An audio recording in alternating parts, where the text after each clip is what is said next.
Hi hello welcome back to Divya Chandra YouTube vlogs. ಹೇಗಿದ್ದೀರಲ್ಲ, I hope ಚೆನ್ನಾಗಿದ್ದೀರಾ ಅಂತ. ನಾನು ಕೂಡ ತುಂಬಾ ಚೆನ್ನಾಗಿದ್ದೀನಿ. ಆ್ಯಂಡ್ ನಿಮ್ಮೆಲ್ರಿಗೂ ಕೂಡ happy new year in advance.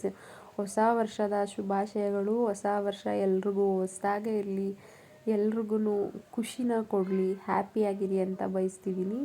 And ಇವತ್ತಿನ ಈ ವ್ಲಾಗು ಲಾಸ್ಟ್ ವೆಡ್ನೆಸ್ಡೇ ವ್ಲಾಗ್ ಆಗಿರುತ್ತೆ. ಕ್ರಿಸ್ಮಸ್ ಹಾಲಿಡೇ ಇತ್ತು ಅವತ್ತು. ಹಾಗಾಗಿ ನಾವು ಒಂದು ದೇವಸ್ಥಾನಕ್ಕೆ ಹೋಗೋಣ ಅಂತ ಹೊರಟಿದ್ದೀವಿ. ನಾನು, ನನ್ನ ಸಿಸ್ಟರ್, ಅವ್ರ ಹಸ್ಬೆಂಡ್, ನನ್ನ ಹಸ್ಬೆಂಡ್ ಮತ್ತು ನನ್ನ ಮಗ, ನಾವು 5 ಜನ ಹೊರಟಿದ್ದೀವಿ.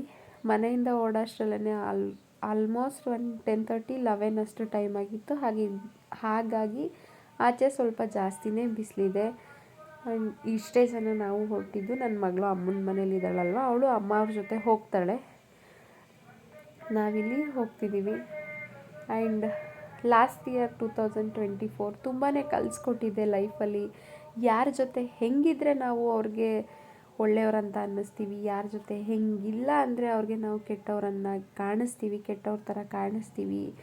ಆ್ಯಂಡ್ ನಾವು ಅವ್ರ ಜೊತೆ ಚೆನ್ನಾಗಿದ್ದರೆ ಮಾತ್ರ ನಮಗೆ ಅವರು ಪ್ರಿಫರೆನ್ಸ್ ಕೊಡ್ತಾರೆ. ನಾವು ಅವ್ರ ಜೊತೆ ಚೆನ್ನಾಗಿಲ್ಲ ಅಂದರೆ ನಮ್ಮ ಹಿಂದೆ ತುಂಬಾ ಮಾತಾಡ್ತಾರೆ. ಫ್ರೆಂಡ್ಶಿಪ್ ಆಗಿರ್ಬೋದು, ಸಂಬಂಧಗಳಾಗಿರ್ಬೋದು, ಯಾವುದಾದ್ರೂ ಅಷ್ಟೇ ಅಂತ ತುಂಬ ನೀಟಾಗಿ ಕಲಿಸ್ಕೊಟ್ಟಿದೆ.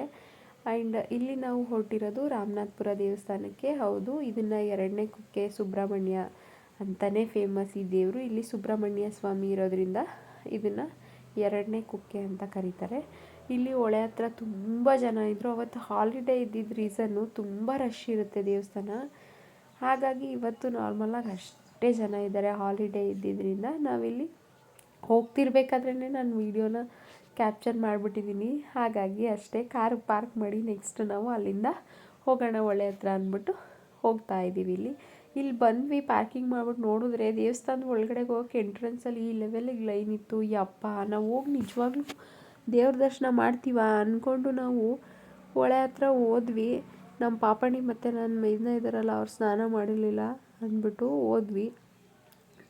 ನಾನಂತೂ ಆ್ಯಕ್ಚುಲಿ ಒಂದು 3-4 ಇಯರ್ಸಿಂದನೂ ಮಾಡಲ್ಲ. ಈ ದೇವಸ್ಥಾನಕ್ಕೆ ಬರೋರೆಲ್ಲ ಪ್ರತಿಯೊಬ್ಬರೂ ಆಲ್ಮೋಸ್ಟ್ ಇಲ್ಲೇ ಸ್ನಾನ ಮಾಡ್ತಾರೆ. ನನಗೆ ಸ್ವಲ್ಪ ಹೆಲ್ತ್ ಪ್ರಾಬ್ಲಮ್ ಇರೋದ್ರಿಂದ ನಾನು ಸ್ನಾನ ಏನು ಮಾಡೋಕ್ಕೆ ಹೋಗಲಿಲ್ಲ, ಮನೆಯಿಂದನೇ ಸ್ನಾನ ಮಾಡ್ಕೊಂಡು ಬಂದಿದ್ದೆ. ಅವರಿಬ್ಬರು ಮಾಡಿರಲಿಲ್ಲ. ಹಾಗಾಗಿ ನಾವು ವೆಯ್ಟ್ ಮಾಡ್ತಿದ್ವಿ. ನಾವು 3 ಜನ, ನಾನು, ನನ್ನ ಹಸ್ಬೆಂಡ್ ಮತ್ತು ನನ್ನ ಸಿಸ್ಟರು ವೆಯ್ಟ್ ಮಾಡ್ತಿದ್ವಿ. ಈ ಹೊಳೆನಲ್ಲಿ ಫೇಮಸ್ ಬಂದುಬಿಟ್ಟು ಏನದು ಗೌಗಲ್ ಅಂತ ಒಂದು ಕಲ್ಲಿದೆ ದೇವ್ರದ್ದು. ಅದ್ರ ಒಳಗಡೆ ನುಗ್ಗಿಸ್ತಾರೆ ನಮ್ಮನ್ನು ಕರ್ಕೊಂಡೋಗಿ. ಅಲ್ಲಿ ನುಗ್ಗಿ ಆಚೆ ಬಂದರೆ ನಮಗೆ ಏನೇ ನೆಗೆಟಿವ್ಸ್ ವೈಬ್ಸು, ನಮಗೇನೇ ಹುಷಾರಿಲ್ಲ ಅಂತ ಅಂದರು, ನಮಗೆ ಏನೋ ಆಗ್ತಿದೆ ಅಂತ ಅಂದರು, ಅದ್ರ ಒಳಗಡೆ ಬಂದರೆ ಏನೂ ಇಲ್ಲ ಪ್ರಾಬ್ಲಮ್ಮು, ನಮಗೆಲ್ಲ ಸಲ್ಯೂಷನ್ ಸಿಕ್ಬಿಡುತ್ತೆ, ಸಾಲ್ವ್ ಆಗಿಬಿಡುತ್ತೆ ಅನ್ನೋದು ಒಂದು ನಂಬಿಕೆ ಇದೆ ಆ ದೇವಸ್ಥಾನದಲ್ಲಿ, ಒಳ್ಳೆಯದಾಗುತ್ತೆ ಅನ್ನೋದು. ಬಟ್ ನಾನು ಇಷ್ಟು ವರ್ಷದಲ್ಲಿ ಯಾವತ್ತೂ ಅದನ್ನು ಮಾಡಿಲ್ಲ.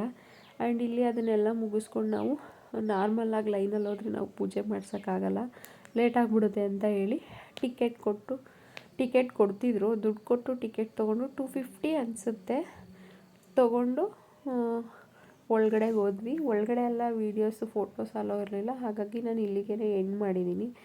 ಪೂಜೆ ಎಲ್ಲ ಮಾಡಿಸ್ಕೊಂಡು ಈಚೆ ಬಂದು ಇಲ್ಲಿ ಹಣ್ಣು ತುಪ್ಪ ಮಾಡ್ಸೋಕ್ಕೆ ಅಂತ ವೆಯ್ಟ್ ಮಾಡ್ತಿದ್ದೀವಿ. ನನ್ನ ಮಗ ನೋಡಿ ಬಾಳೆಹಣ್ಣು ತಿಂತಿದ್ದಾನೆ ಅಲ್ಲೇ ನಿಂತ್ಕೊಂಡು. ತುಂಬ ಜನ ಇದ್ದಿದ್ದರಿಂದ ಈ ಸಲ ಸ್ವಲ್ಪ ಬಾಳೆಹಣ್ಣು ಸಿಪ್ಪೆ ಎಲ್ಲ ಅಲ್ಲಲ್ಲೇ ಕೂತ್ಕೊಳ್ಳೋ ಕಡೆ ಎಲ್ಲ ಹಾಕ್ಬಿಟ್ಟಿದ್ರು ಜನಗಳು. ಏನೂ ಮಾಡೋಕ್ಕಾಗಲ್ಲ, ಕ್ರೌಡ್ ಜಾಸ್ತಿ ಇದ್ದಿದ್ದರಿಂದ ಆ ಥರ ಮಾಡಿದರು. ಆ್ಯಂಡ್ ಅಲ್ಲೆಲ್ಲ ನಿಂತ್ಕೊಂಡು ನಾವು ಕೂಡ ವೆಯ್ಟ್ ಮಾಡ್ತಾಯಿದ್ವಿ. ಮುಗಿಸ್ಕೊಂಡು ನೆಕ್ಸ್ಟು 1:30-2 ಗಂಟೆ ಆಗಿತ್ತು ಅನಿಸುತ್ತೆ. ಅಷ್ಟರಲ್ಲೇ ಲಂಚ್ ಮಾಡ್ಕೊಬಿಡೋಣ ಅಂತ ಹೇಳಿದ್ವಿ. ನನ್ನ ಸಿಸ್ಟರ್ ಹೇಳಿದ್ಲು, ಇಲ್ಲಿ ಹೋಟೆಲಲ್ಲಿ ಟೊಮೊಟೊ ಚಿತ್ರಾನ್ನ ತುಂಬ ಚೆನ್ನಾಗಿರುತ್ತೆ ಅಂತ ಹೇಳ್ಬಿಟ್ಟು ಕರ್ಕೊಂಡೋದ್ಲು. ಬಟ್ ಅಲ್ಲಿ ನಮ್ಗೆ ಟೊಮೊಟೊ ಚಿತ್ರಾನ್ನದೇ ಸಿಗಲಿಲ್ಲ. ಲಾಸ್ಟಿಗೆ ಪೂರಿ ಮತ್ತು ಪಲಾವ್ ಸಿಕ್ತು. ಅದು ಎರಡನ್ನೂ ತಿಂದ್ಬಿಟ್ಟು ನಾವು ನೆಕ್ಸ್ಟ್ ಇನ್ನೊಂದು ರಾಮದೇವ್ರ ದೇವಸ್ಥಾನ ಅಂತ ಹೇಳಿಬಿಟ್ಟು ಹೊಟ್ವಿ. ಅಲ್ಲಿ ಮೀನುಗಳು ಇತ್ತು, ಮೀನುಗಳಿಗೆಲ್ಲ ಫುಡ್ ಹಾಕಿ ಅಲ್ಲಿಂದ ಸ್ವಲ್ಪ ಜಾತ್ರೆ ಸುತ್ತೋಣ. ಆ್ಯಂಡ್ ಈ ವರ್ಷ ನನ್ನ ಹಸ್ಬೆಂಡ್ ನನಗೆ ಪರ್ಸ್ನಲಿ ಒಂದು ಒಳ್ಳೆ ಪಾಠನ ಹೇಳ್ಕೊಟ್ಟಿದ್ದಾರೆ. ಯಾರಿಲ್ಲ ಲೈಫಲ್ಲಿ, ಯಾರಿಗೆ ಯಾರೂ ಆಗೋಲ್ಲ, ನಾನು ನಿನ್ನ ಜೊತೆ ಇರ್ತೀನಿ ಸಾಯೋ ತನಕ. ಗಂಡನಿಗೆ ಹೆಂಡತಿಗೆ ಗಂಡ ಮಾತ್ರ ಶಾಶ್ವತ ಅಂತ.